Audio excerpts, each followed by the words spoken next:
حالت جناح میں سونا اور کھانا پینا کیسا ہے؟ اکثر ہم لوگوں کو یہ سننے کے لیے ملتا ہے کہ حالت جناح میں نہ ہم کچھ کھا سکتے ہیں نہ عورتیں روٹیاں بنا سکتی ہیں، لیکن جب یہ سوال حضرت عائشہ رضی اللہ تعالیٰ عنہ سے پوچھا گیا کہ حضور صلی اللہ علیہ وسلم بھی بسم اللہ الرحمن الرحیم، کیا واقعی حالت جناح میں انسان کسی چیز کو ہاتھ نہیں لگا سکتا؟ کیا واقعی عورت اپنے بچے کو دودھ نہیں پلا سکتی؟ کیا واقعی اس حالت میں کھانا پکانا، پانی پینا، گھر کا کام کرنا یا کسی سے بات کرنا منع ہے؟ اگر آپ بھی یہ سب سنتے آئے ہیں تو آج کی یہ بات آپ کو حیران کر سکتی ہے، کیونکہ بہت سی ایسی باتیں جو معاشرے میں عام ہیں، دین اسلام میں ان کی کوئی اصل نہیں ملتی۔ افسوس کی بات یہ ہے کہ بعض اوقات لوگ دین کے نام پر ایسی پابندیاں بیان کر دیتے ہیں جن کا قرآن و سنت سے کوئی ثبوت نہیں ہوتا۔ اسی وجہ سے بہت سے مسلمان بلا وجہ پریشانی اور وسوسوں کا شکار رہتے ہیں۔ اسلام ایک آسان دین ہے، مشکل پیدا کرنے والا دین نہیں۔ سب سے پہلے یہ سمجھ لیجئے کہ حالت جناح ایک ایسی کیفیت ہے جس میں غسل فرض ہو جاتا ہے، لیکن اس کا مطلب یہ ہرگز نہیں کہ انسان زندگی کے تمام کام چھوڑ دے اور کسی کونے میں بیٹھ جائے۔ نبی کریم صلی اللہ علیہ وسلم کی زندگی کا مطالعہ کیا جائے تو ہمیں بالکل مختلف تصویر نظر آتی ہے۔ صحیح بخاری اور صحیح مسلم میں حضرت عائشہ رضی اللہ تعالی عنہ سے روایت ہے کہ رسول اللہ صلی اللہ علیہ وسلم بعض اوقات غسل سے پہلے آرام بھی فرماتے تھے اور بعض اوقات وضو کر لیتے تھے۔ اس سے معلوم ہوا کہ جناح کی حالت میں انسان کا اٹھنا، بیٹھنا، چلنا پھرنا اور روزمرہ کے کام کرنا جائز ہے۔ اب آئیے ایک بہت مشہور غلط فہمی کی طرف۔ بعض لوگ کہتے ہیں کہ عورت اگر اس حالت میں ہو تو وہ اپنے بچے کو دودھ نہیں پلا سکتی، لیکن قرآن و حدیث میں ایسی کوئی ممانعت موجود نہیں۔ ماں کا دودھ بچے کی ضرورت ہے اور شریعت نے اس سے منع نہیں کیا۔ اسی طرح یہ کہنا کہ جناح کی حالت میں کھانا نہیں کھا سکتے، یہ بھی مکمل بات نہیں۔ نبی کریم صلی اللہ علیہ وسلم کے بارے میں روایت ملتی ہے کہ آپ صلی اللہ علیہ وسلم کھانے یا سونے سے پہلے وضو فرما لیتے تھے۔ اس سے علماء نے یہ مسئلہ بیان کیا کہ اگر غسل میں تاخیر ہو تو وضو کر لینا مستحب ہے، لیکن کھانے پینے کی حرمت ثابت نہیں ہوتی۔ بعض لوگ تو یہاں تک کہہ دیتے ہیں کہ ایسی حالت میں پانی بھی نہیں پینا چاہیے، حالانکہ اس کی بھی کوئی صحیح دلیل موجود نہیں۔ اسلام میں پاکیزگی کی تعلیم ضرور دی گئی ہے، لیکن ایسی سختیاں نہیں لگائی گئیں جو اللہ اور اس کے رسول صلی اللہ علیہ وسلم نے بیان نہ کی ہوں۔ یاد رکھیے، شریعت کا اصول یہ ہے کہ جس چیز کو اللہ اور اس کے رسول صلی اللہ علیہ وسلم نے حرام قرار نہ دیا ہو اسے اپنی طرف سے حرام نہیں بنایا جا سکتا۔ یہی وجہ ہے کہ بڑے بڑے فقہاء نے وضاحت کی ہے کہ جناح کی حالت میں انسان گھر کے عام کام کر سکتا ہے، ضرورت کے مطابق کھا پی سکتا ہے، اپنے اہل خانہ سے بات کر سکتا ہے اور اپنی روزمرہ زندگی جاری رکھ سکتا ہے۔ البتہ نماز ادا کرنے اور قرآن مجید کو براہ راست چھونے جیسے بعض احکام الگ ہیں جن کی تفصیل آگے آئے گی۔ اصل مسئلہ یہ ہے کہ لوگوں نے دین سے زیادہ رسموں اور سنی سنائی باتوں کو اہمیت دے دی ہے، اور جب ایک غلط بات نسل در نسل چلتی رہتی ہے تو لوگ اسے دین سمجھنے لگتے ہیں۔ لیکن ایک مسلمان کا کام یہ ہے کہ وہ ہر بات کا ثبوت قرآن اور سنت سے تلاش کرے۔ جب ہم مستند دلائل کی طرف رجوع کرتے ہیں تو معلوم ہوتا ہے کہ اسلام نے انسان کو مشکل میں ڈالنے کے بجائے آسانی عطا کی ہے، اور بہت سی وہ پابندیاں جنہیں لوگ دین سمجھتے ہیں در حقیقت صرف معاشرتی غلط فہمیاں ہیں۔ بعض لوگ یہ بھی کہتے ہیں کہ حالت جناح میں اگر کوئی شخص گھر میں رہے تو فرشتے گھر میں داخل نہیں ہوتے۔ کوئی کہتا ہے کہ ایسی حالت میں برکت ختم ہو جاتی ہے، جبکہ کچھ لوگ یہ سمجھتے ہیں کہ اگر کسی نے کسی چیز کو ہاتھ لگا لیا تو وہ چیز بھی ناپاک ہو گئی۔ یہ وہ باتیں ہیں جنہیں سن کر بہت سے مسلمان خوف اور الجھن کا شکار ہو جاتے ہیں۔ لیکن آئیے دیکھتے ہیں نبی کریم صلی اللہ علیہ وسلم نے اس بارے میں کیا تعلیم دی۔ صحیح بخاری میں حضرت ابو ہریرہ رضی اللہ تعالی عنہ سے روایت ہے کہ ایک مرتبہ وہ جناح کی حالت میں تھے، رسول اللہ صلی اللہ علیہ وسلم سے ملے اور پھر الگ ہو کر غسل کیا۔ جب وہ واپس آئے تو نبی کریم صلی اللہ علیہ وسلم نے فرمایا کہ مومن ناپاک نہیں ہوتا۔ اس ایک حدیث نے بہت بڑی غلط فہمی دور کر دی۔ اگر مومن بذات خود ناپاک نہیں ہوتا تو پھر اس کے ہاتھ لگانے سے چیزیں کیسے ناپاک ہو جائیں گی؟ یہی وجہ ہے کہ علماء فرماتے ہیں کہ زنا ایک حکمی حالت ہے جس کے سبب غسل فرض ہوتا ہے، لیکن اس کا مطلب جسم کا ہر حصہ نجس ہو جانا نہیں۔ اسی لیے نبی کریم صلی اللہ علیہ وسلم اپنی ازواج مطہرات کے ساتھ معمول کے مطابق گفتگو فرماتے، گھر کی معاملات انجام دیتے اور روزمرہ زندگی جاری رکھتے تھے۔ ایک اور غلط فہمی یہ ہے کہ زنا کی حالت میں کچن میں جانا منع ہے یا کھانا پکانے سے کھانا بے برکت ہو جاتا ہے۔ اس بات کی بھی کوئی صحیح شرعی دلیل موجود نہیں۔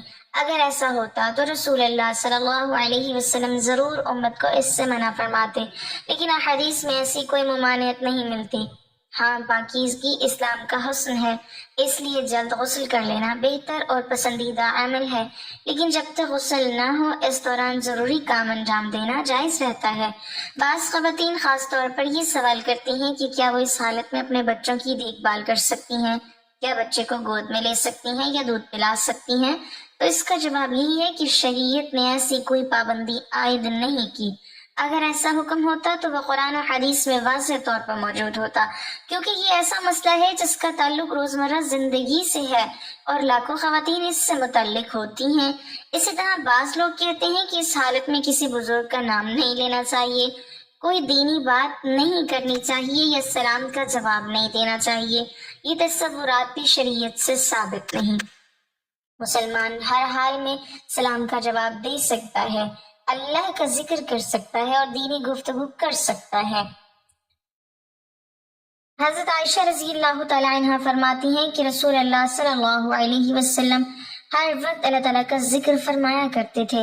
اس روایت سے علماء نے استدلال کیا کہ عام اذکار اور دعائیں جناح کی حالت میں بھی پڑھی جا سکتی ہیں، البتہ قرآن مجید کی تلاوت کے بعض احکام الگ ہیں جن پر فقہا نے تفصیلی گفتگو کی ہے۔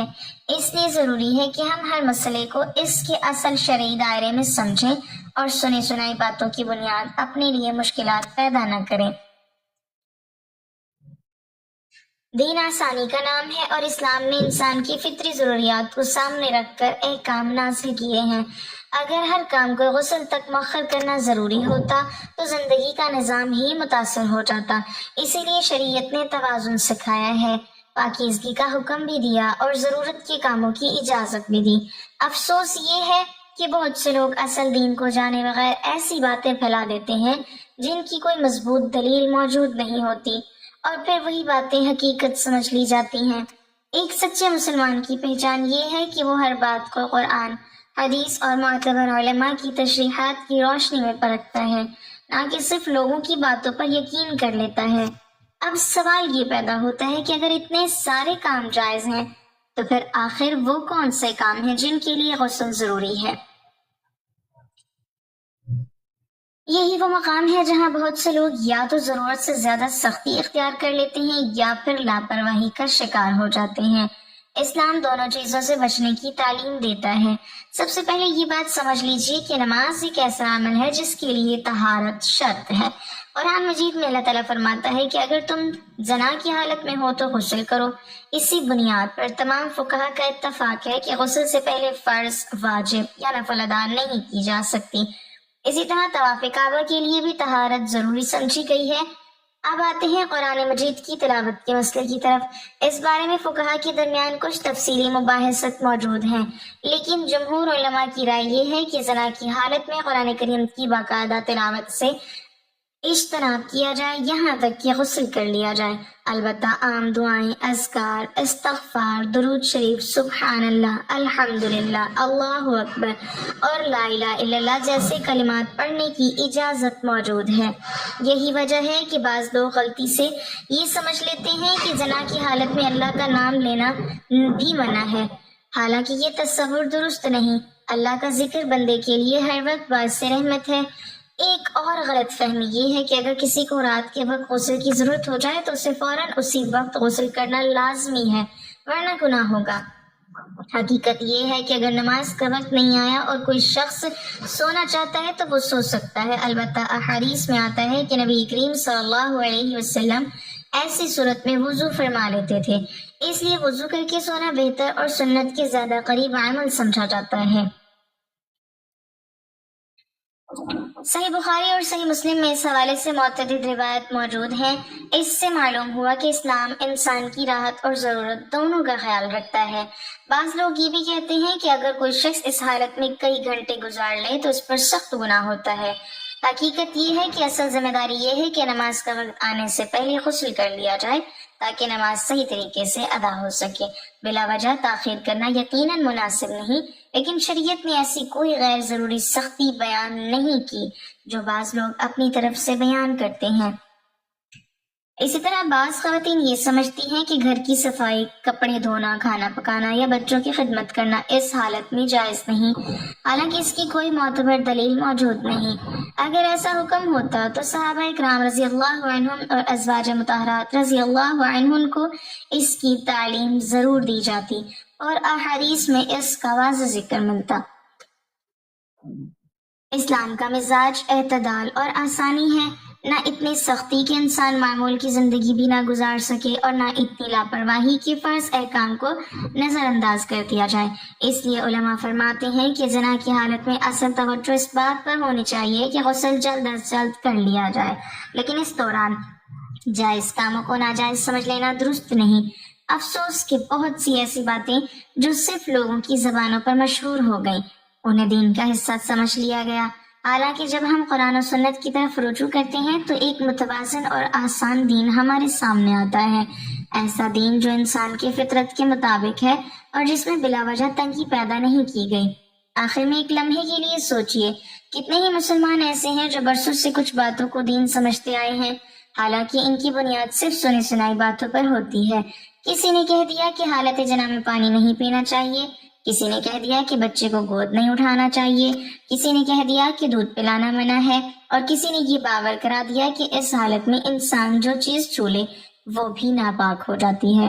پھر یہ بات ایک شخص سے دوسرے اور دوسری نسل تک منتقل ہوتی رہتی ہے، یہاں تک کہ لوگ انہیں شریعت کا حکم سمجھنے لگتے ہیں۔ لیکن ایک مسلمان کی ذمہ داری ہے کہ وہ ہر بات کو قرآن و سنت کے ترازو میں تولے۔ اگر کوئی بات اللہ کی کتاب اور رسول اللہ صلی اللہ علیہ وسلم کی صحیح احادیث سے ثابت نہ ہو تو اسے دین کا حصہ بنا کر پیش نہیں کرنا چاہیے۔ اسلام نے طہارت کی بڑی اہمیت بیان کی ہے، اسی لیے حکم غسل کا دیا گیا، لیکن اسلام نے ایسی غیر ضروری پابندیاں نہیں لگائیں جن سے انسان کی زندگی مشکل ہو جائے۔ نبی کریم صلی اللہ علیہ وسلم کی سیرت ہمیں یہ سکھاتی ہے کہ دین میں آسانی ہے، اعتدال ہے اور حکمت ہے۔ صحیح بخاری کی روایت میں رسول اللہ صلی اللہ علیہ وسلم کا یہ فرمان کہ مومن ناپاک نہیں ہوتا، اس پورے مسئلے کو سمجھنے کی ایک بنیادی چابی ہے۔ اس سے معلوم ہوتا ہے کہ زنا ایک ایسی حالت ہے جس میں کچھ عبادات کے لیے غسل ضروری ہوتا ہے، لیکن انسان کی ذات، اس کا وجود، اس کا چھونا یا اس کی روزمرہ کے کام ناجائز نہیں ہو جاتے۔ اسی لیے علماء کرام بار بار تاکید کرتے ہیں کہ شرعی احکام اور معاشرتی روایات میں فرق سمجھنا ضروری ہے۔